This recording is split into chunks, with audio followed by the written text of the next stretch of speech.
بسم الله الرحمن الرحيم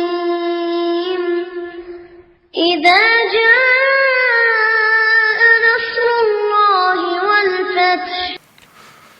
السلام عليكم ورحمة الله وبركاته.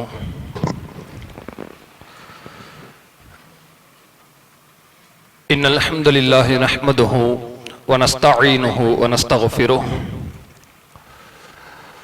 ونعوذ بالله من شرور أنفسنا ومن سيئات أعمالنا من يهده الله فلا مضل له ومن يضلل فلا هادي له وأشهد أن لا إله إلا الله وحده لا شريك له وأشهد أن محمدا عبده ورسوله أما بعد.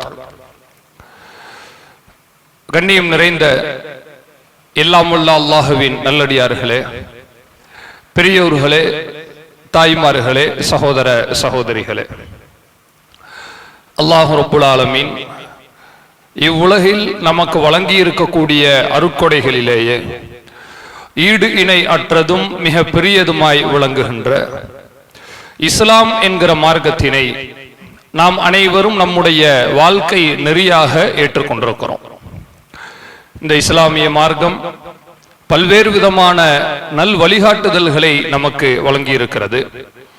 அந்த அடிப்படையிலே நபிகள் நாயகம் ஸல்லல்லாஹு அலைஹி வஸல்லம் அவர்கள் வழிகாட்டி தந்த இரவு தொழுகை என்கிற சுன்னத்தில் பகுதி அளவை நிறைவு செய்துவிட்டு தற்பொழுது மார்க்கத்தினுடைய செய்திகளை கேட்பதற்காக நாம் இங்கே ஒன்று குழுமி இருக்கிறோம். இத்தகைய அற்புதமான வேளையிலே எனக்கு கொடுக்கப்பட்டிருக்கிற தலைப்பு வீடு ஓர் அருட்கொடை. அதாவது நம்முடைய வீடு அருட்கொடை என்று சொன்னால் சொந்தமாக ஒரு வீட்டை வைத்துக் கொள்ள வேண்டும் என்று அதற்கு பொருள் அல்ல. கொடுத்திருந்தால் அல்லாஹ் அது போன்று கொடுத்திருந்தால் நாம் அல்லாஹுக்கு நன்றி செலுத்த வேண்டும் என்பதில் மாற்று கருத்து இல்லை. ஆனால் நாம் இந்த தலைப்பில் பார்க்கவிருக்கிற செய்தி இரண்டு கோணங்களில் அமைக்கப்பட்டுள்ளது. ஒன்று, எந்த அடிப்படையில் வீடு இருக்க வேண்டும் என்று இஸ்லாம் சொல்லுகிறது. இரண்டாவது, எப்படி இருக்கக்கூடாது என்று இஸ்லாம் சொல்லுகிறது. இந்த ரெண்டையுமே சேர்த்துதான் நாம் பார்க்கவிருக்கிறோம். அல்லாஹ் ரப்புல் ஆலமீன் தன்னுடைய திருமறை குர்ஆனிலே சொல்லி காட்டுகிறான், யா அய்யுஹன்னாஸ், மனிதர்களே, இத்தகு ரப்பக்கும், நீங்கள் உங்களுடைய ரப்பை, உங்களுடைய இறைவனை பயந்து கொள்ளுங்கள். அந்த இறைவன் தான் ஹலகக்கும் மின் நஃப்ஸின் வாஹிதா, ஒரே ஒரு உயிரில் இருந்து உங்கள் அனைவரையுமே அவன் படைத்திருக்கிறான். வ ஹலக மின்ஹா ஸௌஜஹா, அதிலிருந்து தான் அதற்குண்டான ஜோடியையும் இறைவன் உருவாக்கி இருக்கிறான். வ பஸ்ஸ மின்ஹுமா கசீரன், அதிலிருந்து அதிகமான மனிதர்களை அல்லாஹ் பல்கி பெருக செய்திருக்கிறான் என்று தன்னுடைய திருமறையிலே அல்லாஹ் சொல்கிறான். சொல்லிவிட்டு அடுத்து அல்லாஹ் சொல்லக்கூடிய ஒரு வாசகம், வத்தகுல்லாஹ், நீங்கள் அல்லாஹ்வை பயப்படுங்கள். அல்லாஹ்வினுடைய அச்சத்தோடு உங்களுடைய வாழ்க்கையை நீங்கள் கழித்து விடுங்கள். எந்த அல்லாஹ் தெரியுமா? உங்களை படைத்தது மட்டும் அல்லாஹ்வினுடைய வேலை அல்ல. நமக்கு ரிஸ்க் கொடுப்பது மட்டும் அல்லாஹ்வினுடைய வேலை அல்ல. வத்தகுல்லாஹ், நீங்கள் அல்லாஹ்வை அஞ்சுங்கள்.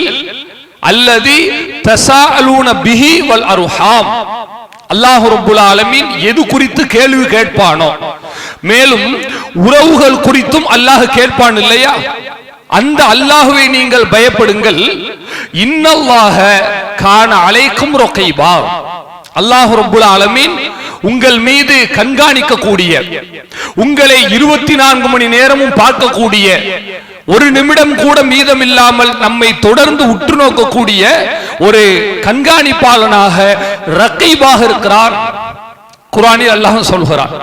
அப்போ அல்லாஹ் ரப்புல் ஆலமீன் நம்மை கண்காணிக்கிறேன் என்று சொல்வது தொழுகைக்கு மட்டுமல்ல. தொழுகையில் நிற்கும் பொழுது சரியாக இருக்கிறோம், அல்லாஹ் பார்க்கிறான் என்கிற அச்சம். நோன்பு இருக்கும் பொழுது சரியாக இருக்கிறோம், அல்லாஹ் பார்க்கிறான் என்கிற அந்த தக்வாவோடு இருக்கிறோம். ஆனால் அதே நேரத்திலே நம்முடைய உறவுகள் விஷயத்திலும் நம்முடைய குடும்ப விவகாரங்களிலும் நமக்குள் நடக்கிற எல்லா காரியங்களிலுமே தொழுகையில் இருக்கிற அச்சம் நமக்குள் நடக்கும் காரியங்களில் இருக்க வேண்டும். நோன்பில் இருக்கிற அச்சம் குடும்ப விஷயங்களில் இருக்க வேண்டும். அதைத்தான் அல்லாஹ் சொல்லுகிறான், உங்களை நான் வணக்கத்தில் மட்டும் பார்க்க மாட்டேன், எல்லா காரியங்களிலும் பார்ப்பேன். அலைக்கும் ரகீபா, உங்களை நான் கண்காணித்துக் கொண்டிருக்கிறேன் என்று சொல்கிறான். யோசித்து பாருங்கள், இன்றைக்கு நம்முடைய இஸ்லாமிய சமூகத்தை எடுத்துக்கொண்டால், குறிப்பாக இந்திய சமூகத்தை எடுத்துக்கொண்டால், உலகத்திலே ஒரு அற்புதமான குடும்ப அமைப்பு கொண்ட நாடாக நாம் இருக்கிறோம். உலகத்திலேங்க பெரிய பெரிய வெஸ்டர்ன் கண்ட்ரீஸ்ல கூட ஃபேமிலி நல்ல பில்டப்பா ஒரு கட்டமைக்கப்பட்ட ஒரு ஸ்திரத்தன்மையோடு இருக்காது. அம்மா ஒரு பக்கம் இருப்பாங்க, பிள்ளைங்க இன்னொரு பக்கம் இருப்பாங்க. ஒரு தாய் தகப்பனுக்கு 2 பிள்ளைங்க, ஒருத்தர் அமெரிக்கால இருக்காரு, இன்னொருத்தர் ஆஸ்திரேலியால இருக்காரு. இந்த மூலையில் ஒருத்தர் இருக்காங்க, உலகத்தினுடைய அந்த கடைசியில இன்னொரு மனிதன் இருக்கிறான். இப்ப இவங்களுடைய வாழ்க்கையை நீங்க நல்லா யோசிச்சு பாருங்க. எல்லாத்துக்கும் பிள்ளைங்க இருக்காங்கன்னு அந்த திருப்தி இருக்கும். ஆனால் மனதில் உள்ளதை சொல்வதற்கு ஒரு நல்ல ஆள் இருக்க மாட்டார்கள் என்கிற ஒரு குற்ற உணர்ச்சியோடு, ஒரு வெளியில் சொல்ல முடியாத வழியோடு தான் வாழ்வார்கள். ஆனால் நம்முடைய இந்திய சமூகத்தை எடுத்துக்கொண்டால், கிட்டத்தட்ட அரபுகள் போல முஹம்மது நபி ஸல்லல்லாஹு அலைஹி வஸல்லம் அவர்களுடைய அந்த அரபு மக்கள் இருக்கிறாங்க இல்லையா, அவங்களும் சரி, இந்தியாவில் இருக்கக்கூடிய மக்களும் சரி, குடும்ப அமைப்பு ஒரு நல்ல நேர்த்தியான வகையில தான் அல்லாஹ் நமக்கு அமைச்சு கொடுத்திருக்கிறான். நாம வீட்டில் இருக்கிறோம், பையன் திடீர்னு ஒரு நாள் வர்றான், ஒரு வித்தியாசமா வர்றான், சாதாரணமா இல்ல, அப்நார்மலா இருக்கிறான். ஏதோ ஒரு தீய பழக்க வழக்கத்திற்கு அவன் பலியாகி விட்டது போன்று தோன்றுகிறது. இப்ப அவங்க உம்மா வாப்பா பார்க்கணும்னு அவசியம் கிடையாது, தாத்தா பாட்டியை பார்த்துட்டு சொல்லிடுவாங்க, பையன் ஒரு வித்தியாசமா இருக்கான், இவன் என்னன்னு பாருங்களேன், இது என்ன நடக்குதுன்னு தெரியல, நார்மலா அவன் இல்ல, இப்படி சொல்றோம் இல்லையா. இதுதான் குடும்ப அமைப்பு நல்ல கெட்டியாக இருக்கிறது என்று பொருள். வெளிநாடுகளில் அப்படி கிடையாது, அதனாலதான் அவனை கண்ட்ரோல் பண்ண முடிய மாட்டேங்குது. இப்ப அல்லாஹ் நமக்கு இப்படிப்பட்ட ஒரு வாய்ப்பை கொடுத்திருக்கான் இல்லையா. இந்த ஒரு வாய்ப்பை முஸ்லிம்களாக இருக்கிற நாம 2இல் ஒன்றாக பயன்படுத்தலாம். ஒன்று, இவர்களையும் சேர்த்து உள்ளே இழுத்து அனைவரும் சேர்ந்து சொர்க்கத்தில் நிம்மதியாக இருக்கலாம், இது ஒரு வாய்ப்பு. இன்னொரு வாய்ப்பு என்ன தெரியுமா, அவர்களை சரியான முறையில் தஅவா செய்யாமல், அல்லது அவர்களை தீமையை விட்டு தடுக்காமல், அல்லது அவர்கள் செய்கிற தீமைக்கு நாமும் துணை போய்விட்டு கடைசியிலே நாளை மறுமையிலே அனைவரும் சேர்ந்து சொர்க்கம் புகுவதற்கு பதிலாக ஒருவர் சொர்க்கத்திலும் ஒருவர் நரகத்திலும், தாய் சொர்க்கத்திலும் பிள்ளை நரகத்திலும் இருக்கிற மனதால் ஏற்றுக்கொள்ள முடியாத ஒரு வேதனையான நிகழ்வு நடப்பதற்கு வாய்ப்பு இருக்கிறது. 2 ஆப்ஷன் தான் நம்ம முன்னாடி இருக்கு, 3வது ஒண்ணு கிடையாது. அல்லாஹ்விடத்துல போய் சொல்ல முடியாது, இறைவா என் உறவுகள் என்னை கட்டாயப்படுத்தினார்கள், அதனாலதான் நான் ஹராத்துல போய் விழுந்தேன், சொல்ல முடியாது. அப்ப நாம நன்றாக கவனிக்க வேண்டும், இந்த வீடை, குடும்ப அமைப்பை அல்லாஹ் நமக்கு அருளாக கொடுத்திருக்கிறான். இது குறித்து நாளை மறுமையில் கேள்வியும் கேட்பான் என்று சொல்லி இருக்கிறான். அந்த கேள்விக்கு பயந்தவர்களாக ஒருவர் மட்டுமல்ல, குடும்பத்தில் உள்ள அனைத்து நபர்களுமே அல்லாஹ்வினுடைய அச்சத்தோடு செயல்படுகிறோம் என்று சொன்னால் நாளை மறுமையில் அனைவரும் சேர்ந்து சொர்க்கத்திற்கு செல்லலாம். அதுதான் நம்முடைய லட்சியம். ஒரு முஸ்லிமாக பிறந்த எந்த மனிதனாக இருந்தாலும் சரி, 5 வேளை தொழாத ஒரு ஆளை கூட நீங்க கூப்பிட்டு கேளுங்க, மறுமையில நீ எங்க போகணும்னு கூப்பிட்டு கேளுங்க, நரகத்துக்கு போகணும்னா சொல்லுவான்? யாராவது அப்படி சொல்லுவாங்களா? நான் கேட்கவே செஞ்சிருக்கேன். ஒருத்தர் நல்லா குடிச்சிட்டு போதையில இருக்காரு, ஏன்னு அப்படி குடிக்கிறீங்க, குடிச்சு ஏன் உடம்ப கெடுத்துக்கிறீங்க அப்படின்னு கேட்கிறோம். போதையிலே சொல்றாரு, நீங்க இப்படி குடிச்சா நரகத்துக்குள்ள போயிருவீங்களே. அதெல்லாம் இல்ல தம்பி, நான் நரகத்துக்குலாம் போக கூடாது, சொர்க்கத்துக்கு தான் போகணும்னு அவ்வளவு இதுலயும் தெளிவா சொல்றான். இப்போ எந்த முஸ்லீமை அழைத்து கேட்டாலும் சரி, சொர்க்கம் தான் இலக்கு என்று எல்லா நபர்களும் சொல்லுகிறோம். ஆனால் அதை இஸ்லாம் எப்படி சொல்லி காட்டுகிறது என்றால், அத்தீனு அன்-நஸீஹா, இந்த இஸ்லாம் என்பதே பிறருடைய நலத்தை நாடுவதுதான். நலம் நாடுறதுன்னா என்னதுங்க? கொண்டு போய் ஒரு 10 ரூபாய் தர்மம் செய்வது மட்டுமா? உதவி செய்வது மட்டுமா? இல்லை. நலம் நாடுவது என்றால் தொடர்ச்சியாக அல்லாஹ்வுடைய தூதர் சொல்கிறார்கள், யாருக்கு நலன் நாடணும்? சஹாபாக்கள் கேட்கிறாங்க. அல்லாஹ்வுடைய தூதர் சொல்கிறார்கள், லில்லாஹ், முதலாவது அல்லாஹ்வுக்கு. அல்லாஹ்வுக்கு நலம் நாடுவது என்றால் என்ன? காசு பணம் கொடுக்கிறது இல்ல, அல்லாஹ்வுடைய கட்டளைகளை நிறைவேற்றுவது. வலி ரசூலி, இரண்டாவது அல்லாஹ்வுடைய தூதருக்கு நலன் நாடுவது. ரசூலுல்லாஹ்க்கு ஹெல்ப்பா பண்ண முடியும், அவங்களுடைய கொள்கையை நேர்மையாக கடைபிடிப்பது. மூன்றாவது அல்லாஹ்வுடைய தூதர் சொல்லி காட்டுகிறார்கள், வலி ஆம்மத்திஹா, இந்த இஸ்லாமிய சமுதாயத்தில் இருக்கிற பெரும்பான்மையான மக்களுக்கு அனைவருக்குமே நீங்கள் நலம் நாடுவது. சொந்த பந்தா அதுல அடங்காதா? முஸ்லிம்களுக்கு நல்லது செய்யணும் அல்லாஹ்வுடைய தூதர் சொல்கிறார்களே, எங்கோ ஒரு இடத்துல புயல், மழை, வெள்ளம் வருகிறது, வேகமாக சென்று உதவுகிறோம் முஸ்லிம்கள். அதாவது அரசு இயந்திரங்கள் போவதற்கு முன்பாகவே நாம தான் போய் நிக்கிறோம். இது அல்ஹம்துலில்லாஹ், அல்லாஹ்வுக்கு எல்லா புகழும். இப்ப அவங்களுக்கு கொடுக்கிறது மட்டும் தான் உதவி செய்வதா? அந்த கருத்தே முதல்ல தப்பு. அதுவும் அதுல ஒன்று, நம்முடைய குடும்பங்களுக்கு சரியான மார்க்கத்தை சொல்லி குடும்பத்தோடு அனைவரும் சரியாக நடக்கிறோம் என்று சொன்னால், நாளை மறுமையில் கவலை இல்லாமல், கஷ்டம் இல்லாமல், எந்த விதமான துன்பங்களும் இல்லாமல் அனைவரும் சேர்ந்து சொர்க்கத்தில் இருக்கலாம். நாம ஒரு பெருநாள் வருகிறது என்று சொன்னால், நோன்பு பெருநாளிலே எல்லாரும் வீட்டோட இருக்கணும் ரொம்ப ஆசைப்படுறோம். எல்லாரும் ஒன்னா இருந்தா நல்லா இருக்குமே, எங்கும் வெளியூர் போயிடக்கூடாது என்று வீட்டில் உள்ள பெண்களும் சரி அல்லது ஆண்களும் சரி குழந்தைகளும் கூட விரும்பக்கூடிய ஒரு சமுதாய பிணைப்பை அல்லாஹ் நமக்கு கொடுத்திருக்கிறான். ஒரு நாள் விட்டா அடுத்த வருஷம் பெருநாள் வந்துச்சுன்னா அதுல இருந்துக்கலாம், மனசு கொஞ்சம் ஆறுதல் அடைஞ்சுக்கிறோம். ஆனா நாளை மறுமையில தாயும் தகப்பனும் பிரிந்து விட்டார்கள் என்று சொன்னால், கடைசியில ஒருவர் சொர்க்கத்திலும் நரகத்திலும் இருந்தால் உலகத்துல மாறி தேற்றிக் கொள்ள முடியாது. சரி அடுத்த வருஷம் வந்துருவாங்க வாப்பா அப்படி எல்லாம் நினைக்க முடியாது. இந்த வருஷம் தான் கல்ஃபுக்கு போயிட்டாங்க, லீவு கிடைக்கல, அடுத்த வருஷம் வந்துடுவாங்க, இப்படி ஆறுதல் அடைய முடியுமா? முடியாது. நீங்கள் பார்க்கலாம், நபிகள் நாயகம் ஸல்லல்லாஹு அலைஹி வஸல்லம் அவர்கள் நமக்கு சொல்லக்கூடிய செய்திகள் அனைத்துமே எப்படி இருக்கிறது தெரியுமா? ஒரு குடும்பத்தில் உள்ளவர்கள் எந்த மாதிரியான ஒரு கட்டமைப்புக்குள்ள அவர்கள் அடங்க வேண்டும் என்று சொன்னால், கஷ்ட நஷ்டங்கள், கோபதாபங்கள் அதெல்லாம் வரத்தான் செய்யும். வராமல யாரும் இருக்க முடியாது. அப்படி இருந்தா மனுஷனே கிடையாது. மனிதர்களுக்கு நடுவுலே கோபங்கள் வரத்தான் செய்யும். வந்தாலும் கூட மார்க்க விஷயத்தில் ஒருவர் இன்னொருவரை விட்டுவிடக் கூடாது. நல்ல எல்லாரும் ஒரே மாதிரியான நேர்கோட்டிலே இருக்கணும். நீங்க பார்க்கலாம், நபி இப்ராஹிம் அலைஹிஸ்ஸலாத்து வஸ்ஸலாம் அவர்களை பற்றி அல்லாஹ் குர்ஆனில் சிலாஹித்து சொல்கிறான். அவர்களை சொன்னது போல வேற யாரையும் சொல்லவில்லை, அது நமக்கு நன்றாக தெரியும். லக்கது கானலக்கும் ஃபீ இப்ராஹீம, இந்த இப்ராஹிம் இடத்திலும், வல்லதீன ஆமனு மஅஹ், அவருடன் நம்பிக்கை கொண்டிருக்கிற மக்களிடத்திலும், உஸ்வத்துன் ஹஸனா, உங்களுக்கு அழகிய முன்மாதிரி இருக்கிறது. சாதாரண முன்மாதிரி அல்ல, ஒரு விஷயத்துல மட்டும் ரோல் மாடல் அல்ல. இப்ராஹிம் அலைஹிஸ்ஸலாம் அவர்கள் அழகிய முன்மாதிரி என்று அல்லாஹ் சொல்கிறார். உஸ்வத்துன் ஹஸனா என்றால் என்ன அர்த்தம் தெரியுமா? அழகிய முன்மாதிரி என்றால், அதாவது ஒரு தகப்பன் எப்படி இருக்கணும், இப்ராஹிம் நபியை பார்த்துக்கலாம். ஒரு குழந்தை எப்படி இருக்கணும், இப்ராஹிம் நபியை பார்த்துக்கலாம்.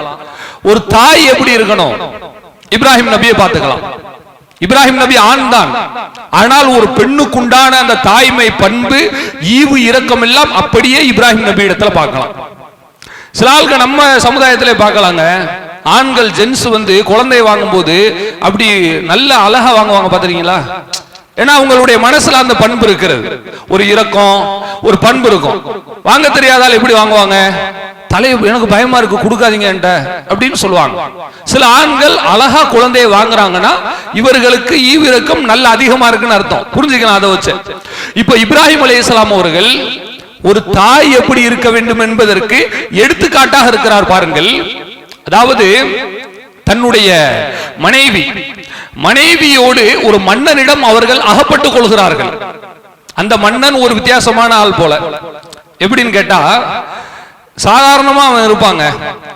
ஒரு ஆண் இருக்கிறாரு, ஆணோட அவங்க மனைவி இருக்கிறாங்க என்று தெரிந்தால் அதை அபியூஸ் பண்ணக்கூடிய ஒரு சைக்கோ கேரக்டர் மாதிரி இவன் அப்படித்தான் தெரியுது. சில சைக்கோ எப்படி இருப்பான்னு கேட்டீங்கன்னா, வீட்டுக்குள்ள போய் திருட போவான். திருட போகும்போது மொபைல் திருட வந்து மொபைல் மட்டும்தான் அடிப்பான். மொபைல் பக்கத்துல 10,000 ரூபாய் கட்டு இருக்கும், எடுக்க மாட்டான். சில திருடங்க வந்து காசை தான் எடுப்பான், பக்கத்துல மணி பர்ஸ் இருக்கும், மணி பர்ஸ் போட்டு போயிடுவான். இது ஒரு விதமான மனநோய்.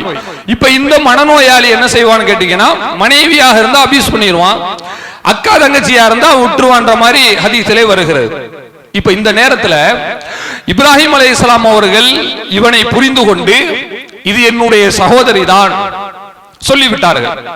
சொன்ன உடனே நேர தன்னுடைய மனைவியார் இடத்துல, சாரா அம்மையார் இடத்துல வந்து சொல்கிறார்கள், இங்க பாருங்கம்மா, லாத்து கத்திபி, நான் சொன்னதை நீங்க பொய் சொன்னேன்னு மட்டும் போய் சொல்லிடாதீங்க. அவன்கிட்ட உங்களை நான் என் தங்கச்சின்னு சொல்லி வச்சிருக்கேன், அக்கா தங்கை என்று சொல்லி வைத்திருக்கிறேன். நீங்க அவன் இடத்துல மனைவின்னு சொல்லிடாதீங்க. ஏன் தெரியுமா? இந்த இடத்துலதான் ஒரு குடும்பத்தினுடைய ஒரு முக்கியத்துவம் நமக்கு விளங்குகிறது, ஒரு வீட்டினுடைய அருமை நமக்கு புரிகிறது. இப்ராஹிம் அலைஹிஸ்ஸலாம் அவர்கள் சொல்கிறார்கள், நான் ஏன் பொய் சொன்னேன் தெரியுமா? நம்ம பாதுகாப்பா இருக்கணும், தப்பிக்கணும், மௌத்தாயிடக்கூடாது என்பதற்காக அல்ல. நான் சொன்னதுக்கு காரணம், அவங்க சொல்றாங்க, இன் அலல் அருளி மூமினுன் கைரி வ கைருக். இந்த வார்த்தைக்கு நான் அர்த்தம் சொல்வது இரண்டாவது. இதனுடைய விளக்கத்தை நம்முடைய மனதில் தாங்குவதற்கே தனியான ஒரு தைரியம் வேண்டும். அவ்வளவு ஒரு வெயிட்டான ஒரு வாசகம், எடை மிகுந்த ஒரு வார்த்தை. அவங்க என்ன சொல்றாங்க தெரியுமா? நான் ஏன் பொய் சொன்னேன் என்றால், இன் அலல் அருளி மூமினுன் கைரி வ கைருக்.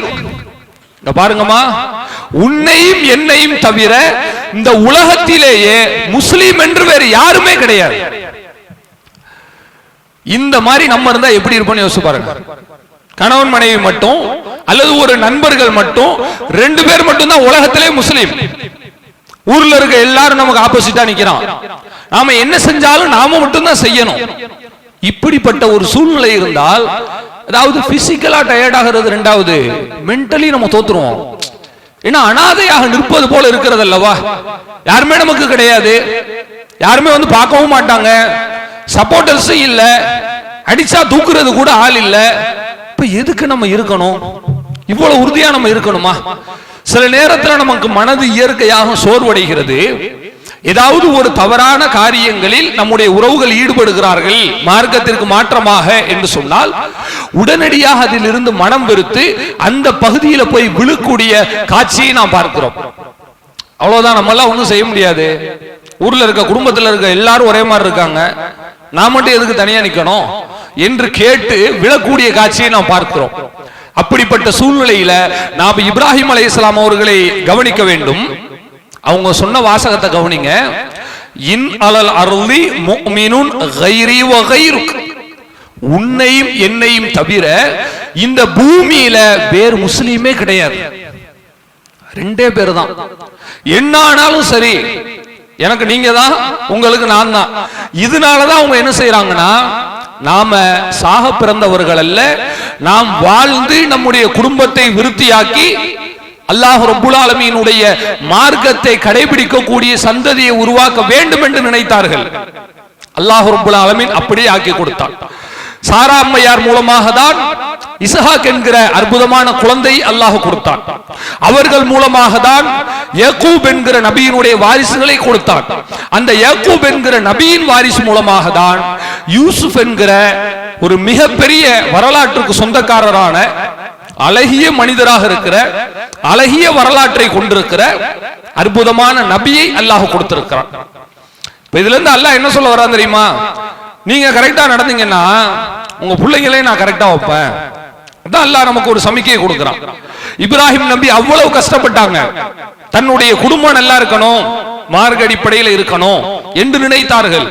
அதனுடைய வெளிப்பாடு அவர்களுக்கு அல்லாஹ் ரப்புல் ஆலமீன் கொடுத்த அருட்கொடை காசோ பணமோ வீடோ நகையோ நட்டோ அல்ல. அவர்களுக்கு அல்லாஹ் கொடுத்தது அற்புதமான குடும்பத்தை கொடுத்து விட்டான். நீங்கள் பார்க்கலாம், சூரா அல் பக்ராவிலே அல்லாஹ் சொல்லுகிறான், அதாவது இது ஹலர யாக்கூப் அல் மௌத், யாக்கூப் அலைஹிஸ்ஸலாம் அவர்களுக்கு மரணம் சம்பவித்தது. சக்கராத்தினுடைய காலத்திலே அவர்கள் இருக்கிறார்கள். இருக்கும்போது தன்னுடைய பிள்ளைகளை அழைத்து கேட்கிறார்கள், மா தஅபுதூன மின் பஅதி, இங்க வாங்கப்பா, எனக்கு பின்னால் நீங்கள் எதை வணங்குவீர்கள்? வாப்பா இருக்கிறவரை சரியா இருந்துட்டீங்க, சரி, வாப்பாக்கு பின்னால எதை வணங்குவீங்க கேக்குறாங்க. இப்படி கேட்கறது இருக்கு பாருங்களேன், இது சாதாரணமா கிடையாது. இன்றைக்கு நாமளும் இருக்கிறோம், ஒவ்வொரு வீட்லயும் பெரியவங்க இருக்கிறோம். யாராவது ஒரு ஆள் நம்ம நினைச்சு பார்க்க கடமைப்பட்டு இருக்கிறோம். நம்மளுடைய மரண நேரத்துல அல்லது சாதாரண நேரத்துல இப்படி நம்முடைய பிள்ளைகள் அலசி யாராவது கேட்டிருக்கிறோமா? யோசிச்சு பாருங்க. வஃபாத் ஆகக்கூடிய காலகட்டத்துல நாமும் நம்ம பிள்ளைகள் அழைச்சு பேசுவோம். நம்முடைய நடப்பை நான் சொல்லுகிறேன். பாப்பா கூப்பிடுவாரு அல்லது உம்மா கூப்பிடுவாங்க, இங்க வாங்கப்பா, எல்லாரும் வந்து நில்லுங்க. வந்து நின்று அவங்கள்ட்ட ஒரு விஷயத்தை நம்ம கேட்போம். மார்க்க விஷயமா அது இருக்காது. பெரும்பாலும் மௌத்தினுடைய சூழல்ல எதை சொல்லுவாங்கன்னா சொத்து பிரிக்கிற பத்தி தான் சொல்லுவாங்க. எல்லாத்தையும் அழைச்சி வச்சு 4 பேர் இருக்கீங்க, உங்களுக்குள்ள சண்டை போட்டுக்காதீங்க, அக்காக்கு சேர வேண்டிய அந்த பங்கை சரியா நீ கொடுத்தரணும், உனக்கு தான் கல்யாணம் பண்ணும்போது நாங்க கொடுத்தாச்ச, மறுபடியும் எது கேட்குறீங்க, இப்படி எல்லாம் அக்கா தங்கச்சி எதுவும் பேசிடாதீங்கப்பா, கரெக்டா நீங்க கொடுத்துருங்க சொல்லுவோம். சொல்றது தப்பில்லை, ஒரு நல்ல வழிகாட்டுதல் கொடுப்பது தவறல்ல. பிரச்சனை எங்க இருக்கிறது என்று சொன்னால் இதை மட்டும் சொல்வதுதான் தப்பு. இந்த சொத்து பத்து விவகாரங்களை மட்டும் சொல்லிட்டு நமக்கு பின்னாடி பையன் எப்படி இருப்பான், புள்ள எப்படி இருப்பாங்க தெரியல, எப்படி இருந்தாலும் எனக்கென்ன என்று நாம் போய் சேர்ந்து விட்டோம் என்று சொன்னால் நம்முடைய பிள்ளைகளின் வாழ்க்கை எந்த கோணத்துல போகும் என்று யோசித்து பாருங்கள். ஒரு தாயும் தகப்பனும் கடைசி நேரத்துல தன்னுடைய பிள்ளையிடத்துல பேசக்கூடிய வார்த்தை என்ன ஆனாலும் சரி, அந்த பிள்ளை கடைசி வரை அதை நிறைவேற்றுவதற்கு துடிப்பான். இது ஒரு அறிவியல் பூர்வமான உண்மை. சீக்கிரத்துல மறக்க மாட்டாங்க. ஏன்னா கடைசி நேரத்துல எந்த விருப்பு வெறுப்பும் கிடையாது. இதுக்கு பிறகு தந்தைக்கு மகனுக்கு எந்த பொறாமையும் கிடையாது, எந்த தீய எண்ணங்களும் கிடையாது. டைரக்டா அடுத்து மௌத்து தான்.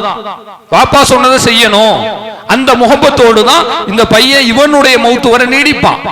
அந்த நேரத்தில் கரெக்டா கூப்பிட்டு கேட்கிறாங்க, மா தஅபுதூன மின் பஅதி, எனக்கு பின்னாடி நீங்க எதை வணங்குவீங்க சொல்லுங்கன்னு கேட்கிறாங்க. கேட்ட உடனே மார்க்கம் தெரியாத பிள்ளையா இருந்தா என்ன சொல்லுவான்? இப்படி கூப்பிட்டு கேட்கும் போது, என்னவாப்பா இப்படி கேட்டீங்க, என்ன செய்யணும் சொல்லுங்களேன் அப்படின்னு இவன்ல கேட்கணும். அழகா கேட்கிறாங்க பாருங்க. யாக்கூப் நபியினுடைய பிள்ளைகள் அவர் கேட்ட மாத்திரத்திலே பதிலளிக்கிறார்கள். காலு நஅபுது இலாஹக் வ இலாஹ ஆபாயிக், உங்களுடைய கடவுளும் உங்கள் முன்னோர்களுடைய கடவுளுமாகிய இலாஹு வாஹிதா, ஒரே ஒரு இறைவனாகிய அல்லாஹ்வை நாங்கள் வணங்குவோம். வ நஹ்னு லஹு முஸ்லிமூன், நாங்கள் அல்லாஹ்வுக்கே கட்டுப்பட்டு நிற்போம் என்று சொல்லி காட்டுகிறார்கள். இப்ப பாருங்க, கரெக்டான அந்த பாத்துல வர்றாங்க பாத்தீங்களா? அதாவது தந்தையும் சரியான வழியில் வந்திருக்கிறார், பிள்ளைகளும் சரியான வழியில் வருகிறார்கள். இப்ராஹிம் நபியினுடைய வளர்ப்பு இப்ராஹிம் நபியின் வளர்ப்பாக தான் இருக்கிறது, அதுல கொஞ்சம் கூட மாற்றம் இல்லை என்று சொல்கிற அளவிற்கு நபி இப்ராஹிம் அலைஹிஸ்ஸலாம் அவர்களுடைய பிள்ளையும் வளர்ந்திருக்கிறார்கள், அவர்களுடைய பிள்ளையும் வளர்ந்திருக்கிறார்கள், அவர்களுடைய பிள்ளைகளும் வளர்ந்திருக்கிறார்கள். இப்ப நாம என்ன நினைக்க வேண்டும் தெரியுமா? அல்லாஹ் நமக்கு ஒரு நல்ல குடும்ப அமைப்பை கொடுத்திருக்கிறார். யாரும் இங்க அனாதை கிடையாது. தாய் தகப்பன் இல்லாமல், பிள்ளை குட்டிகள் இல்லாமல், கண்டதே காட்சி கொண்டதே கோலம் என்று திரிப்பவர்களாக அல்லாஹ் நம்மை வைக்கவில்லை. நல்ல ஒரு ஸ்ட்ரக்சர்ல வச்சிருக்கிறான். இப்ப நல்ல கவனிக்கணும். ஒரு நல்ல தகப்பனுக்கு அழகு எது என்று சொல்வார்கள் என்றால், தன்னுடைய மௌத்துக்கு பின்னாடியும் தன் பிள்ளைகளுக்கு சிரமம் இல்லாத ஒரு அமைப்பை ஏற்படுத்தி கொடுக்கிறது தான் நல்ல தகப்பனுக்கு அழகு என்று சொல்வார்கள். வஃபாத்தாக போறோம், பிள்ளைங்க நமக்கு பின்னாடி கஷ்டப்படக்கூடாது, அவனுக்கு நல்ல ஒரு படிப்பு, கை நிறைய சம்பளம் அல்லது ஒரு கடை எதுவோ இப்படி வைத்து கொடுத்து விட்டு செல்வது ஒரு நல்ல தகப்பனுக்கு அழகு என்று சொல்வது உண்டு. உயிரோடு இருக்கும்போது அதான் கடமை. அல்லாஹ் குர்ஆனில் சொல்லுகிறான், வஅலல் மௌலூதி லஹு ரிஸ்குஹுன்ன, ஒரு தகப்பனுக்குள்ள கடமை என்ன தெரியுமா? பிள்ளைகளுக்கு இவர்தான் ரிஸ்க் வழங்க வேண்டும், உணவு வழங்குவது இவருடைய கடமை. வ கிஸ்வத்துஹுன்ன, இவருக்கு உடை கொடுக்க வேண்டும். பில் மஅரூஃப், அழகிய முறையில செய்ய வேண்டும். பிள்ளையை பெத்தாச்சு, பெத்துட்டு எனக்கெல்லாம் தெரியாதுங்க என்று கைவிட்டு விட்டு செல்ல முடியாது. அவன் சொன்னால் கேட்க மாட்டான் என்று அவனை அப்படியே விட்டுவிட முடியாது. அவனுக்கு நல்ல முறையில சாப்பாட்டில இருந்து, பணத்திலிருந்து, ஒழுக்கத்திலிருந்து எல்லா விஷயத்தையும் கற்றுக் கொடுப்பது பெரும்பாலும் தந்தையினுடைய கடமை என்று குர்ஆன் சொல்கிறது. இது ஒரு நல்ல தந்தைக்கு அழகு. மௌத்துக்கு பிறகு தன்னுடைய பிள்ளைகளுக்கு நல்ல வாழ்க்கை, இது ஒரு நல்ல தந்தைக்கு அழகு. ஆனால் நான் வேறு ஒரு கண்ணோட்டத்தில் நமக்கு புரியும்படியாக பார்க்கிறேன். இதை அப்படியே இஸ்லாமிய மார்க்கத்திற்கு நீங்கள் பொருத்தி பாருங்கள். நான் சொன்னது உலகத்திற்கு சொன்னேன், மௌத்துக்கு பின்னால பிள்ளைங்களுக்கு நல்ல தன்னிறைவா வச்சிருக்கணும்னு சொல்லி. இதை அப்படியே நீங்க உலகத்துக்கு இல்லாம மறுமைக்கு பொறுத்துங்க, இஸ்லாத்துக்கு பொருத்தி பாருங்க. அதை எப்படி புரிந்து கொள்ளலாம் தெரியுமா? ஒரு நல்ல தகப்பனுக்கு அழகு தன்னுடைய மரணத்திற்கு பிறகும் தன் பிள்ளைகள் சரியான கொள்கைவாதிகளாக இருக்க வேண்டும். இதுதான் ஒரு தகப்பனுக்கு கிடைக்கிற வெற்றி. இவர் மௌத்தான பின்னாடியும் கூட பிள்ளைங்க தொழுகையாளிகளாக இருக்க வேண்டும். இவருடைய மரணத்திற்கு பிறகும் கூட பிள்ளைகள் மார்க்கத்தில் பிடிப்புள்ளவர்களாக இருக்க வேண்டும். ஒரு தாய் தகப்பன் சென்ற பிறகும் கூட இருவர் இருக்கும் பொழுது எப்படி இருந்தார்களோ அதை விட கூடுதலான மார்க்க பேணுதலோடு இருக்க வேண்டும். அப்படியாப்பட்ட பிள்ளைங்களை பெற்றோர்கள் விட்டுட்டு போயிட்டாங்கன்னு சொன்னா இதை விட அவங்களுக்கு வேற ஒரு லட்சியமே தேவையே கிடையாதுங்க. காசு பணம் எல்லாம் இந்த உலகத்துக்கு தான் செல்லும், வேணும் தான், நான் இல்லை என்று சொல்லவில்லை. ஆனால் இங்கிருந்து மறுமைக்கு நாம் சென்று விட்டோம் என்றால் எதுவுமே செல்லாது, அது வேறு ஒரு உலகம். இங்கிருந்து ஸ்ரீலங்காவுக்கு போறீங்க, 1 மணி நேரம் 1.5 மணி நேரத்துல போய் இறக்கி விட்டுருவான். பாக்கெட்ல ஒரு 10,000 ரூபாய் பணம் வச்சிருக்காங்க. இந்த 10,000 ரூபாய் பணத்தை வச்சுக்கிட்டு அங்க போய் ஒரு டீ குடிக்க முடியுமா? யோசிச்சு பாருங்க. இல்ல வேற ஏதாவது பிஸ்கட் தான் வாங்கி சாப்பிட முடியுமா? இந்த இந்தியன் கரன்சியை வச்சு ஒண்ணுமே செய்ய முடியாது. இந்தியன் கரன்சியை நீங்க ஸ்ரீலங்கா காசா மாத்தினாத்தான் ஒரு சின்ன டீ கூட குடிக்க முடியும். அதே மாதிரி தான் நாளை மறுமையில் அல்லாஹ் நமக்கு சொல்லக்கூடிய பாடம், ஃபமன் கான யர்ஜு லிகா ரப்பி, யாராவது அல்லாஹ்வை சந்திக்க வேண்டும் என்று விரும்புகிறீர்களா? நீங்க கோடி கோடியா கொண்டுகிட்டு வாங்க, பட்டப்படிப்பை எல்லாம் தூக்கிட்டாங்க, டிகிரி எல்லாம் கொண்டு வந்து நில்லுங்க என்று அல்லாஹ் சொல்லவில்லை. ஃபல் யஅமல் அமலன் சாலிஹா, சாலிஹான அமல்களை செய்யுங்கள். வலா யுஷ்ரிக் பி இபாதத்தி ரப்பிஹி அஹதா, எனக்கு இணை கற்பிக்காமல் செய்யுங்கள். அந்த உலகத்துல அதுதான் பேசும். பணம், நகை, நட்டு, சொத்து எல்லாமே நன்மைதான். இதெல்லாம் நீங்க நன்மையா கன்வெர்ட் பண்ணாதான் மறுமையில பேசுமே ஒழிய, கோடி ரூபாயை வீட்டுல வச்சு மௌத்தா போயிட்டாரு, அது அப்படியே இருக்கு, யாருக்கும் தெரியாது, இதனால என்ன பிரயோஜனம்? ஒண்ணுமே கிடையாது. கடைசி வரை அது அப்படித்தான் இருக்கும். அப்போ நாம என்ன நினைக்க கூடாதுன்னு சொன்னா, நமக்கு அல்லாஹ் இந்த குடும்ப அமைப்பை கொடுத்தது வீட்டில் இருப்பதற்கு மட்டும் என்று நினைப்பதே முதல்ல தப்பு. இங்கும் நல்லா இருக்கணும், சொர்க்கத்திலும் நன்றாக இருக்க வேண்டும். நீங்கள் பார்க்கலாம், உமர் ரலியல்லாஹு அன்ஹு அவர்கள் தன்னுடைய பிள்ளையை எப்படி வளர்க்க வேண்டும் என்பதை நமக்கு ஒரு ஆசிரியராக பாடம் நடத்தி காட்டுகிறார்கள். அதாவது அவங்களுடைய ஆட்சி காலகட்டத்தில் நடக்கிற சம்பவங்க. ஹிஜ்ரத் செய்த ஆரம்பத்தில் வந்திருப்பாங்க இல்லையா மக்காவில இருந்து, அவங்களுக்கெல்லாம் இவங்க ஒரு நல்ல உதவியை செய்துகிட்டு இருக்கிறாங்க. உதவியை செய்யும் பொழுது மக்காவில் இருந்து வந்த முஹாஜிர்கள் அவர்கள் அனைவரையுமே அழைக்கிறார்கள். அழைத்து உமர் ரலியல்லாஹு அன்ஹு அவர்கள் எல்லா நபர்களுக்குமே 4000 ரூபாய், திர்ஹமோ அல்லது தீனாரோ எதுவோ 4000 எண்ணிக்கைக்கு எல்லாருக்குமே கொடுத்துக்கிட்டு வர்றாங்க. அல்லாஹ் பரக்கத்தா ஆட்சியில கொடுக்குறாங்க. கொடுத்துட்டு இருக்கும்போது தன்னுடைய பிள்ளை உமர் ரலியல்லாஹு அன்ஹு அவர்களுடைய பையன் இப்னு உமர், அப்துல்லாஹ் இப்னு உமர் அவர்கள், அவங்களுக்கு என்ன கொடுக்குறாங்க தெரியுமா? அப்படியே ஊர் முழுக்க பார்த்து கொண்டிருக்கிறது, அவர்களுடைய செயலை ஊரே பார்த்து விட்டு கேட்கிற அளவிற்கு அவங்க கொடுத்திருக்கிறாங்க. வஃபரல லிப்னி உமர ஸலாஸத ஆலாஃபி வ 500, மற்ற எல்லா நபர்களுக்கும் 4000, தன்னுடைய பிள்ளையாகிய அப்துல்லாஹுக்கு மட்டும் 3500 திர்ஹம்ஸ் தான் கொடுக்குறாங்க. இதை பார்த்துட்டு மற்ற ஆள்கள் எல்லாம் கேட்கிறாங்க, என்ன அமீருல் மூமினீனே, எல்லாருக்கும் 4000 ரூபாய் நீங்க கொடுக்குறீங்க, பையனுக்கு மட்டும் எதுக்கு 3500 ரூபாய்? சேர்த்து கொடுக்கலாம் தானே? எல்லாரோடு தான் வரும் வந்தார், ஒரு பின்னாடி எல்லாம் வரல. ரசூலுல்லாஹ் மௌத்துக்கு பின்னாடி சில மக்கள் வந்தாங்க, ஒரு அப்படி வரவில்லை. அல்லாஹ்வுடைய தூதர் ஹிஜ்ரத் செய்து உமர் அவர்கள் வரும் பொழுது இவரும் வந்து சேர்ந்து விட்டார்.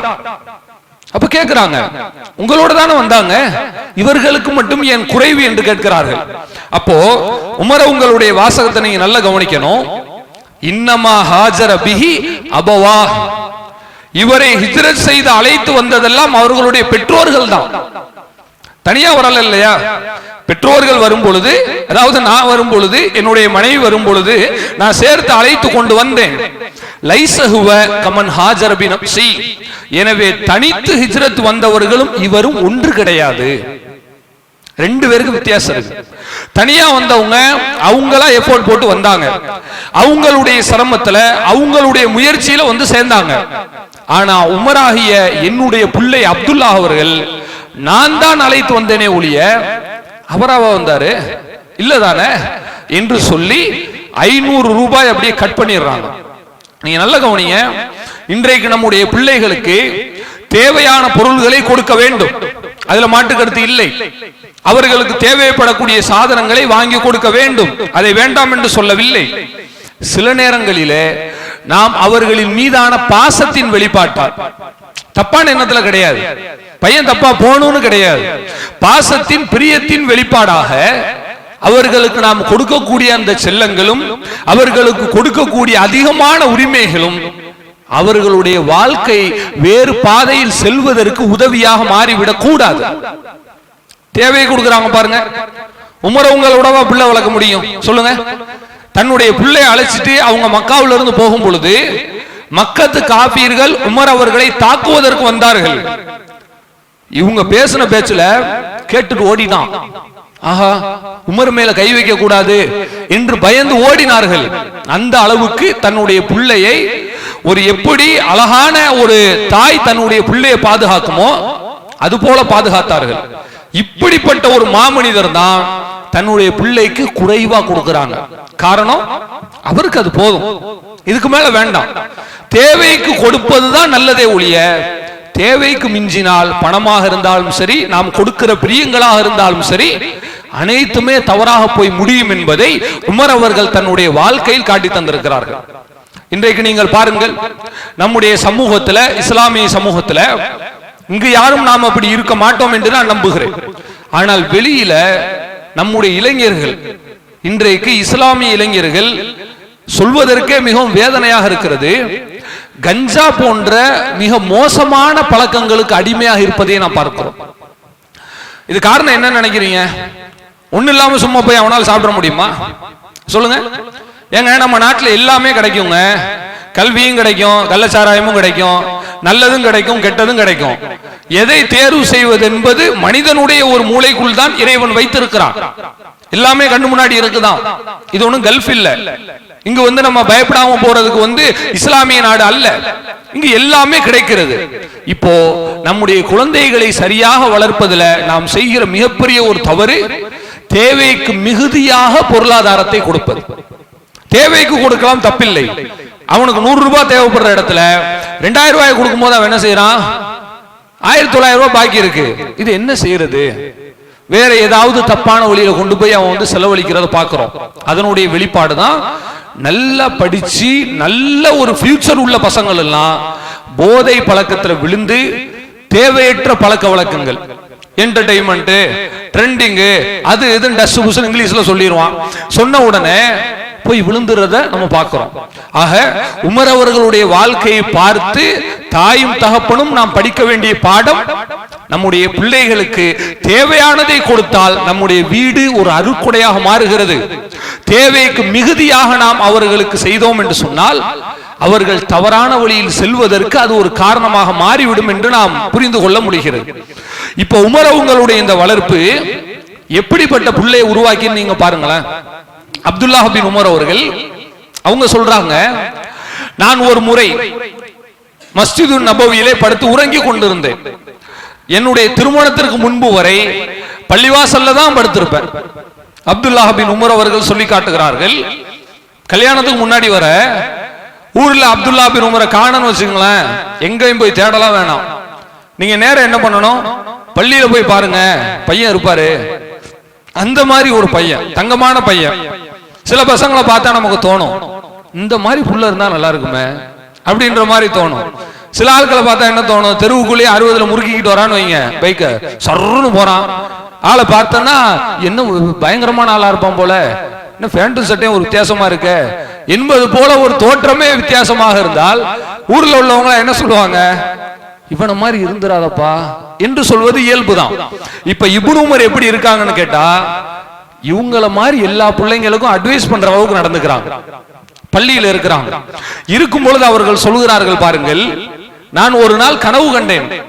நபிகள் நாயகம் அவர்களுடைய காலகட்டத்திலே யாராவது கனவு காணுகிறார்கள் என்று சொன்னால் மறுநாள் அல்லாஹ்வுடைய தூதரிடம் வந்து அந்த கனவை சொல்வார்கள், விளக்கம் கேட்பாங்க. நல்ல கனவா இருந்தா அல்லாஹ்வுடைய தூதர் விளக்கம் சொல்லுவாங்க, தீய கனவா இருந்தா எச்சரிக்கை செய்வாங்க, சாதாரண கனவா இருந்தா கடந்து போங்கன்னு அதை வந்து சாதாரணமா எடுத்துப்பாங்க. இது ரசூலுல்லாஹ்வினுடைய வழக்கம். இப்போ என்ன நடக்குதுன்னு கேட்டா, அல்லாஹ்வின் தூதர் அவர்கள் மறுநாள் காலையில இந்த சம்பவத்தை கேட்கறதுக்கு முன்னாலே இவர் சொல்லி காட்டுகிறார், நான் ஒரு கனவு பார்த்தேன்.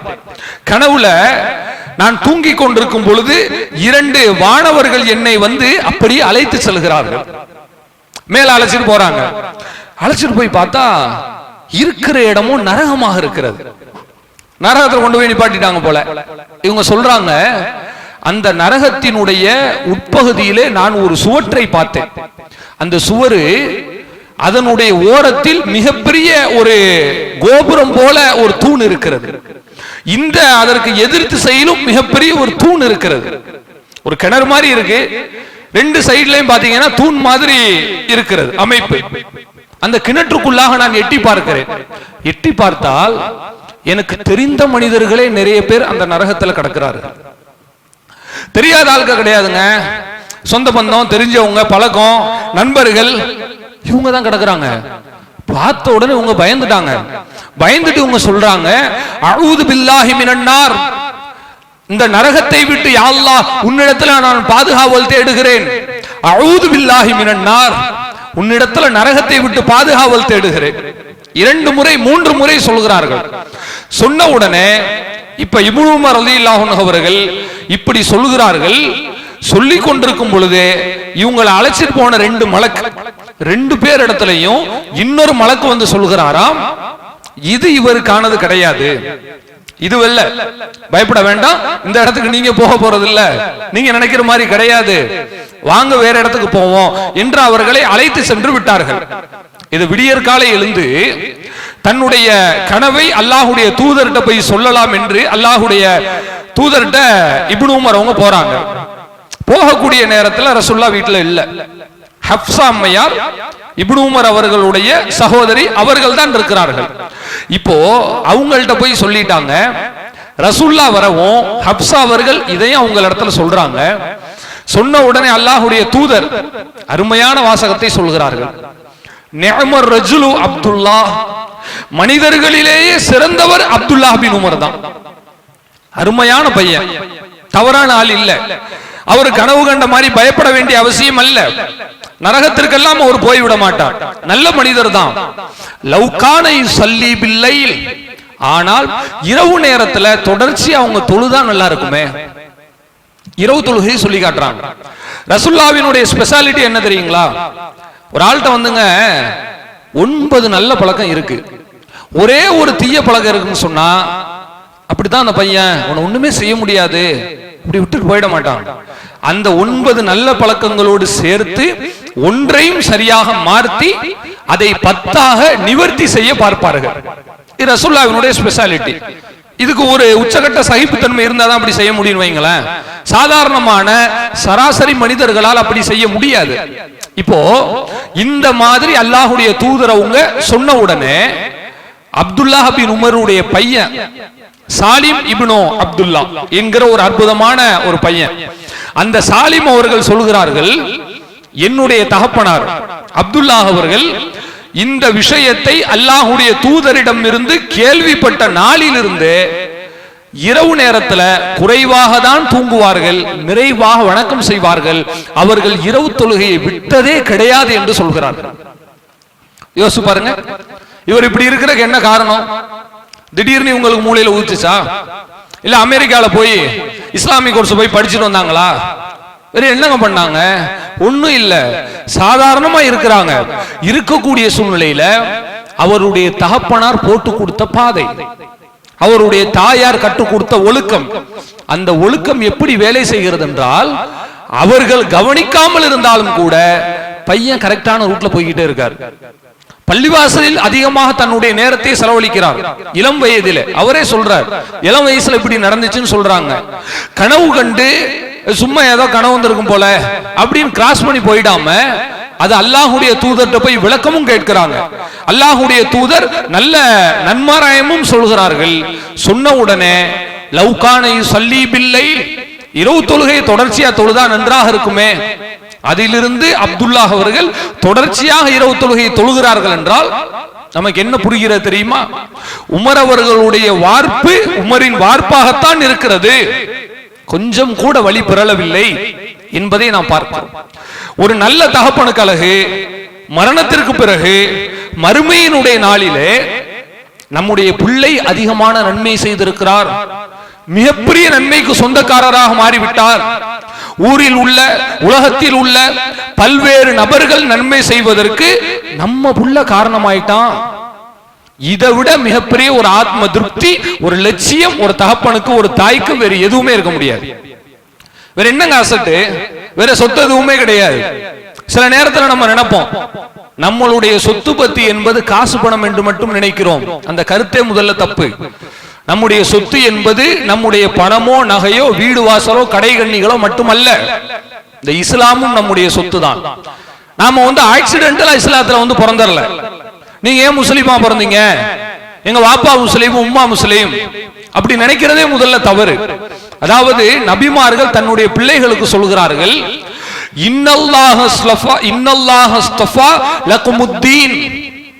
பிள்ளைகளே உங்களை அல்லாஹ் இந்த இஸ்லாத்திற்காக தேர்வு செய்திருக்கிறான். நீங்க விருப்பப்பட்ட எல்லாம் ஒண்ணும் வரல. நாம இஸ்லாமா இருக்கிறோம், தௌஹீதா இருக்கிறோம், பயான் பேசுறோம், பயான் கேட்கிறோம், தொழுகிறோம், நோன்பு வைக்கிறோம், இபாதத் செய்கிறோம். இதுல 1% கூட நம்முடைய சொந்த உழைப்பில் நம்முடைய அறிவால் வந்தது அல்ல. எல்லாத்திற்கும் அல்லாஹ்வினுடைய மேற்பார்வை தான். இன்னல்லாஹ் அஸ்தஃபா லகுமுத்தீன், அல்லாஹ் உங்களை இந்த இஸ்லாத்திற்காக தேர்வு செய்திருக்கிறான். போனால் போகிறது என்று வழங்கி இருக்கிறான். நம்மளை விட படிச்சால் எல்லாம் இருக்கிறாங்க, அவங்களுக்கு எல்லாம் இது கிடைக்கல. அல்லாஹ் நமக்கு கொடுத்திருக்கான், உங்களுக்கு கொடுத்திருக்கான். ஃபலா தமூதுன்ன இல்லா வ அன்தும் முஸ்லிமூன், எனவே நீங்கள் முஸ்லிம்களாகவே தவிர வஃபாத்தாக கூடாது என்று சொல்கிறார்கள். இதான் நமக்கும். இதே விஷயத்தை தான் நம்ம பிள்ளைகளுக்கும் நாம் சொல்ல வேண்டும். அப்படி சொல்லி சரியான வகையில் அவர்களை வளர்த்து கொண்டு வந்தோம் என்று சொன்னால் நாளை மறுமையில யாரும் யாரையும் பார்த்து அழ வேண்டிய அவசியம் இல்லை. அல்லாஹ் ரப்புல் ஆலமீன் தன்னுடைய திருமறையிலே சொல்லி காட்டுகிறான், யமத்துல் முஜ்ரிம், ஒரு பாவி விரும்புவானா மறுமையில, லவ் யஃப்ததி மின் அதாபி யௌமைதின் பிபனி, இந்த மறுமையினுடைய நாளில் எனக்கு கிடைக்கிற தண்டனைக்கு பகரமாக இறைவா என் பிள்ளையை தூக்கி நீ நரகத்தில் போட்டு விடு. யாராவது இப்படி சொல்லுவோமா? யார்ட்டையா கூப்பிட்டு கேளுங்க. நான் சொல்ல மாட்டேன், நான் சொல்லுவேன். நீங்களும் சொல்ல மாட்டேன்னு தான் சொல்லுவீங்க. ஊர் உலகத்துல உள்ள எல்லாரும் அப்படித்தான் சொல்லுவோம். நான் சொல்ல மாட்டேன். ஏன் பிள்ளையை தூக்கி நரகத்துல போட சொல்லுவோனா? எனக்கு என்ன பைத்தியமா? கேட்போம். மறுமையில நாம தான் இப்படி சொல்ல போகிறோம். அல்லாஹ் ரப்புல் ஆலமீன் இந்த வசனத்தை சொல்வது யாருக்கோ அல்ல, யாருக்கோ வந்த விருந்து என்று நினைப்பது போல முஸ்லிம் அல்லாத மக்களுக்கு என்று நாம் நினைக்க கூடாது. இது முஸ்லிமாக இருந்து பாவம் செய்கிற ஒரு மனிதனுக்கு தான் அல்லாஹ் சொல்கிறான். அவன் சொல்வானாம், பிபனி, நான் ஆசை காட்டி மிகப்பெரிய செல்லம் கொடுத்து பணத்தை கொடுத்து ரொம்ப கஷ்டப்பட்டு வளர்த்த என் புள்ள, அவன் எடுத்து நீ நரகத்துல போடியா அல்லாஹ் சொல்லுவான். வசாஹிபத்திஹி, பாசமா இருந்த என்னுடைய மனைவி, அவரை எடுத்து நரகத்துல போடியா அல்லாஹ். வா அஹி, என்னுடைய அண்ணன் தம்பி, என்ன படிக்க வச்சதே எங்க அண்ணன் தான், எல்லாமே எங்க அண்ணன் தான் செஞ்சாரு, ஆனா அவரை தூக்கி நரகத்துல போட்டுறியா அல்லாஹ்.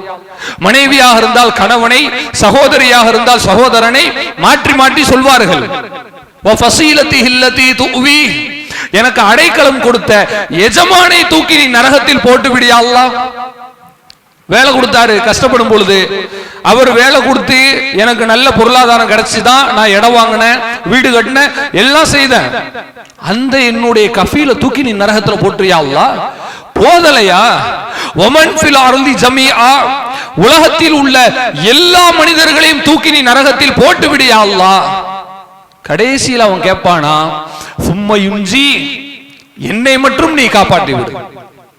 எப்படி மாறுது பாருங்களேன். நாளை மறுமை நாள்ல நானா இருந்தாலும் சரி, நீங்களா இருந்தாலும் சரி, நம்முடைய ஒட்டுமொத்த சமுதாயமாக இருந்தாலும் சரி, எல்லா நபர்களுமே சுயநலவாதிகளாக மாறி போய் விடுவோம் என்று இந்த குர்ஆன் வசனம் சொல்கிறது. யாருக்குமே யாரு மேலே அக்கறை இருக்காதுங்க. நம்ம நினைக்கிறோம் அதெல்லாம் இல்ல தம்பி, நான் என் பிள்ளைய பாத்துக்குவேன், அவன் என்ன பாத்துக்குவான், அம்மானா உனக்கு உயிர், வாப்பானா உயிர் சொல்லுவோம். மறுமையில அப்படிலாம் கிடையாது. அல்லாஹ் சொல்லுகிறான், லிகுல்லி இம்ரிஇம் மின்ஹும் யௌமைதின் ஷஅனு யுக்னி. நாளை மறுமையிலே ஒவ்வொரு மனிதனுக்கும் தான் முக்கியம் என்று தோன்றும். யாரு இவங்களுக்கு வர சொன்னது, நீங்க போங்க தள்ளி போயிடுங்க என்பது போல தான் பெருசு ஒரு மனிதன் நினைப்பான். நாளை மறுமையில் உறவுகள் அனைத்தும் அருந்து தொங்கும், எதுவுமே ஜாயிண்ட் இருக்காது. சொந்த பந்தம் மாமா மச்சான் யாருமே நிக்க மாட்டாங்க, எல்லாரும் எட்டி ஓடிடுவாங்க. அல்லாஹ் சொல்லுகிறார், அப்படிப்பட்ட நாளில் ஒருவர் சொர்க்கத்திலும் நரகத்திலும் போய் விழக்கூடாது என்று சொன்னால் நமக்கு இஸ்லாமிய மார்க்கம் அருமையான பிரார்த்தனைகளை நமக்கு சொல்லி இருக்கிறது. நாம பிராக்டிகலாகவும் சில விஷயங்கள் செய்யணும், அல்லாஹ்விடத்துல பிரார்த்தனையாகவும் சில விஷயங்களை கேட்க வேண்டும். நபி இப்ராஹிம் அலைஹிஸ்ஸலாம் அவர்கள் அற்புதமான துஆவை கேட்கிறார்கள் பாருங்கள். ரப்பனா, இறைவா, இன்னி அஸ்கன்து மின் துர்ரிய்யதி பிவாதின் கைரி தி ஸர்அ. இந்த விவசாயத்திற்கு தகுதி இல்லாத பாலைவனம் காபத்துல்லா, அதைத்தான் சொல்லுகிறார்கள். அங்கு போய் என் பிள்ளைங்களை நான் விட்டிருக்கிறேன், என்னுடைய குழந்தைகளை நான் குடியமர்த்தி இருக்கிறேன். எதற்கு தெரியுமா? லியுகீமுஸ் ஸலா, தொழுகையை நிலைநாட்டுவதற்கு, உன்னுடைய வணக்கத்தை செய்வதற்காக நான் அவர்களை குடியமர்த்தி இருக்கிறேன். இப்படிப்பட்ட மக்களை நீ எப்படி ஆக்க வேண்டும் என்று சொன்னால், வஜ்னுபுனி வ பனி மின் அன் நஅபுதல் அஸ்னாம், சிலை வணக்கத்தை விட்டு என்னையும் என்னுடைய பிள்ளைகளையும் நீ காப்பாற்றி விடியா அல்லாஹ். அவங்களுடைய பிரார்த்தனையை நீங்க பாருங்க, என்னையும் என்னுடைய பிள்ளைகளையும் தொழுகையை நிலைநிறுத்தக்கூடியவர்களாக ஆக்கி விடுவாயாக யா அல்லாஹ். இது எப்படி இருக்குன்னு கேட்டா, நாம இன்னைக்கு எவ்வளவோ பிரார்த்தனைகள் அல்லாஹ்விடத்துல கேட்கிறோம். நம்முடைய பிரார்த்தனைகள் பெரும்பாலும் பாத்தீங்கன்னா ஒண்ணு அப்படியே பினான்சியல் ரீதியாக தான் இருக்கும். கையேந்துவோம், தொழில் நல்லா இருக்கணும், நல்லா சம்பாதிக்கணும், புள்ள நல்லா படிக்கணும், சாப்பாட்டுக்கு கஷ்டப்படக்கூடாது, சொந்தமா வீடு வேணும், முடிஞ்சு போச்சு. இது கேட்கற தப்பு இல்லைங்க. இதை கேட்டுட்டு நாளை மறுமையில என் புள்ள நல்லா இருக்கணும், அவன் மார்க்கத்தினுடைய பாதையை விட்டு விலகி போக கூடாது, கேட்கணுமா இல்லையா? எத்தனை பேர் நம்மளில் இந்த துஆவை கேட்டிருக்கிறோம் என்று யோசித்து பாருங்க. என்னுடைய தந்தை இறந்து விட்டார், அவருக்கு மறுமையிலே சொர்க்கம் வேண்டும், அவருடைய கபர் விசாரணையை விட்டு யா அல்லாஹ் நீ காப்பாற்றுவாயாக, அவருடைய கபர் வேதனையை குறைப்பாயாக, மறுமையில எந்த விசாரணையும் இல்லாமல் சொர்க்கத்திற்கு கொண்டு போய் சேர்ப்பாயாக. எத்தனை நபர்கள் கேட்கிறோம்? நம்முடைய பிள்ளைகளுக்காக எத்தனை பேர் கேட்கிறோம்? பிள்ளைகளை தன்னுடைய பெற்றோருக்காக கேட்கக்கூடியவர்களாக எத்தனை நபர்கள் ஆக்கி வைத்திருக்கிறோம்? அதான் நம்ம முன்னாடி இருக்கிற சவால். அப்படி இருந்தது என்று சொன்னால், இஸ்லாமிய அடிப்படையில ஒரு வீடு அருட்கொடையாக, நாம் ஒரு குடும்பமாக இருந்ததற்கு நாளை மறுமையில் அல்லாஹ் ரப்புல் ஆலமீன் கொடுக்கிற மிகப்பெரிய நன்மையாக அது மாறி போய்விடும். அப்படி இல்லை என்றால், குர்ஆனில் அல்லாஹ் சொன்னது போல நாளை மறுமையில் ஒரு மனிதன், மார்க்கத்திற்கு சம்பந்தம் இல்லாத ஒரு மனிதனை நாம் உருவாக்கி விட்டோம் என்று சொன்னால், கண்டிப்பாக மறுமையில் நமக்கு எந்த விதமான பலன்களும் கிடைக்காது என்பதை நபிகள் நாயகம் ஸல்லல்லாஹு அலைஹி வஸல்லம் அவர்கள் தன்னுடைய மகளை அழைத்து சொல்லி காட்டுகிறார்கள்.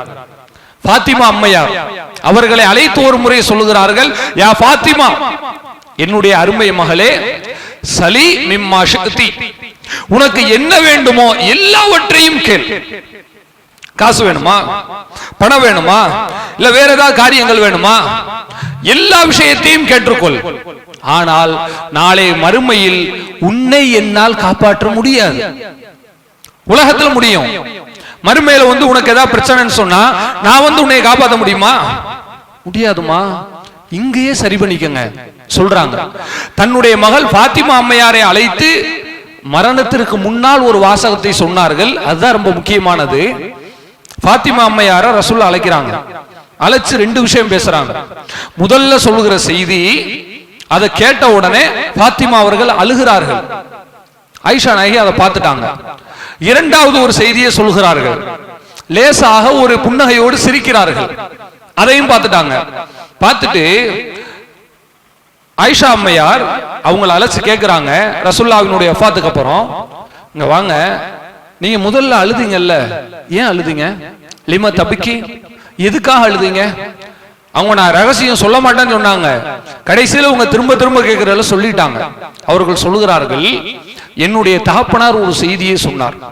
ஜிப்ரீல் அலைஹிஸ்ஸலாம் அவர்கள் ஒரு வருடத்திற்கு ஒரு முறை வந்து என்னிடத்துல குர்ஆனை ஓதி காண்பிப்பார். ஆனால் இந்த வருடம் மட்டும் 2 முறை அவங்க வந்து குர்ஆனை ஓதி காண்பிச்சிருக்கிறாங்க. இதுல இருந்து நான் என்ன விளங்கிக் கொள்கிறேன் தெரியுமா? அல்லாஹ் ரப்புல் ஆலமீன் இடத்தில் போய் சேர வேண்டிய காலம் நெருங்கி விட்டது என்று விரும்புகிறேன் சொல்றாங்க. ஒரு புள்ள கண்ணுக்கு முன்னாடி தன்னுடைய தகப்பன் வஃபாத்தாக போறாருங்கிற செய்தியை தகப்பனாரே சொன்னா எந்த பிள்ளையினுடைய மனதாவது தாங்குமா? திடீர்னு வஃபாத் ஆயிட்டா அது வேறங்க. சொல்றாங்க, அவங்களே சொல்றாங்க, அவ்வளவுதான்ப்பா முடிஞ்சு போச்சு. சாதாரணமா நம்ம சொன்னா கூட அது கவலைப்பட தேவையில்லை. சரி, அப்படிலாம் சொல்லாதீங்க வாப்பா, நம்ம பார்த்துக்கலாம் என்று சொல்லலாம். ஒரு நபி சொல்லுகிறார்கள் என்றால் அதுல போய் கலவாமல் உண்மையை மட்டும் தான் அவர்கள் சொல்வார்கள். இதனால அவங்க அழ ஆரம்பிச்சிட்டாங்க. இதத்தான் சொல்றாங்க, இப்படி சொன்னாங்க, நான் அழுதேன். 2வது ஒரு செய்திக்கு நீங்க சிரிச்சீங்கல, என்ன காரணம்? அதற்கு சொல்கிறார்கள், நான் அழுவதை பார்த்து விட்டு என்னுடைய தகப்பனார் கேட்டார், அம்மா தருளைன் அன்த கூன சய்யிதத்த நிசாஇ அஹ்லில் ஜன்னா, ஏமா எதுக்குமா அழுகுறீங்க? நீங்க சொர்க்கத்து பெண்களுக்கு தலைவியாக போகிறீர்கள், இது உங்களுக்கு திருப்தி இல்லையா? வாப்பா போறேன்னு சொல்லி அழுறீங்களே, எனக்கு பின்னால நீங்க வந்தீங்கன்னு சொன்னா சொர்க்கத்து பெண்களுக்கு நீங்கள் தான் தலைவி என்று சொன்னார்கள். உடனே நான் சிரித்தேன் என்கிற ஒரு செய்தியை சஹீஹுல் புகாரியிலே நாம் பார்க்கிறோம்.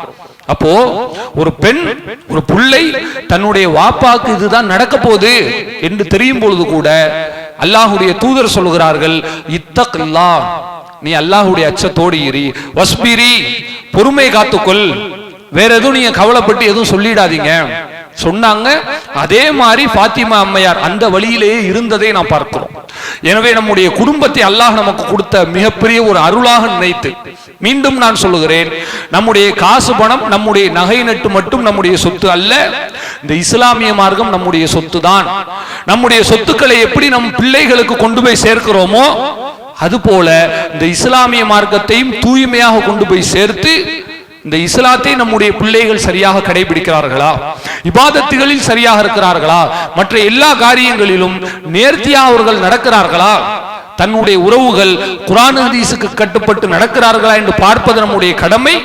அவர்கள் தவறிழைத்தார்கள் என்று சொன்னால் சரியான வழிக்கு கொண்டு வருவது நம்முடைய கடமை. ஒரு நல்ல மார்க்கத்தை தெரிந்த முஸ்லிமுக்கு அழகு, தன் சுற்றி உள்ளவர்கள் தவறு செய்யும் பொழுது அவர்களை இவர் சரியான காரியத்தின் பக்கம் கொண்டு வர வேண்டுமே தவிர இவர் தவறில் போய் விழுந்து விடக்கூடாது. இதான் ரொம்ப முக்கியம். அப்படிப்பட்ட அற்புதமான மனிதர்களாக நபிமார்களை பார்க்கிறோம், அப்துல்லாஹ் பின் உமரை பார்க்கிறோம், அவருடைய பிள்ளையை பார்க்கிறோம், உமர் அவர்களை பார்க்கிறோம், ஃபாத்திமா அம்மையாரை பார்க்கிறோம், அல்லாஹ்வுடைய தூதரை பார்க்கிறோம். இப்படிப்பட்ட அற்புதமான குடும்ப கட்டமைப்பை அல்லாஹ் ரப்புல் ஆலமீன் அந்த நல்ல மனிதர்களுக்கு கொடுத்தான், அதுபோல நமக்கும் கொடுத்திருக்கிறான்.